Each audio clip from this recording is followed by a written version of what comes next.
امام اعظم ابو حنیفہ دن بھر درس و تدریس، مسائل کا استنباط اور استخراج، قرآن میں، حدیث میں غور و فکر، تدبر و فکر کی تربیب اور وغیرہ میں مصروف رہتے، اور جب شام ہوتی تو عشاء کا وقت ہوتا، لوگ عشاء پڑھ کر چلے جاتے تو امام اعظم ابو حنیفہ رحمۃ اللہ علیہ نماز کے لیے رکعت باندھ کر کھڑے ہو جاتے، اور یہ رکعتوں کا سلسلہ چلتا رہتا یہاں تک کہ فجر کا وقت ہو جاتا۔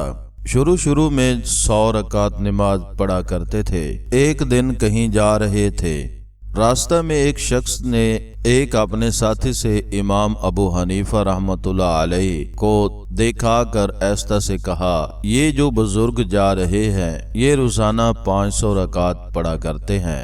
وہ تو ایستا سے کہہ رہا تھا، لیکن امام صاحب کے کانوں میں اس کی آواز پہنچ گئی۔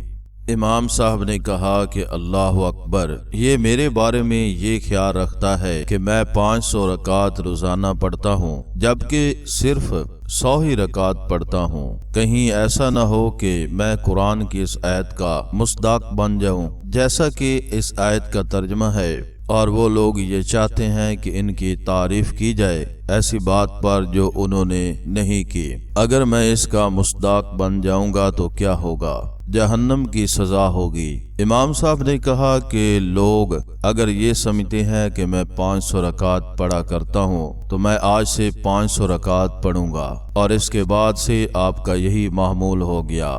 پھر اس کے بعد ایسا ہی واقعہ ہوا کہ ایک دفعہ جا رہے تھے تو کسی آدمی نے امام ابو حنیفہ کو دکھا کر کہا، یہ بزرگ روزانہ 1000 نماز رکعت پڑھا کرتے ہیں، حالانکہ اس وقت 500 رکعت پڑھتے تھے۔ امام صاحب نے اس کی یہ بات سن لی اور کہا کہ اگر لوگ یہ سمجھتے ہیں کہ میں 1000 رکعت پڑھتا ہوں حالانکہ میں صرف 500 پڑھتا ہوں تو مجھے اللہ کے سامنے جواب دینا ہوگا، اس لیے میں آج سے 1000 رکعت نماز پڑھوں گا۔ اور زندگی بھر یہی معمول رہا۔ کتابوں کے اندر لکھا ہے کہ 40 برس تک عشاء کے وضو سے فجر کی نماز ادا کی۔ آپ کی پوری رات عبادت کے اندر گزر جاتی تھی۔ اس سے معلوم ہوتا ہے کہ ہمارے بزرگوں کا عجیب حال تھا۔ دیکھیے کس طرح اللہ کو مقصود بنا کر زندگی گزاری جاتی ہے۔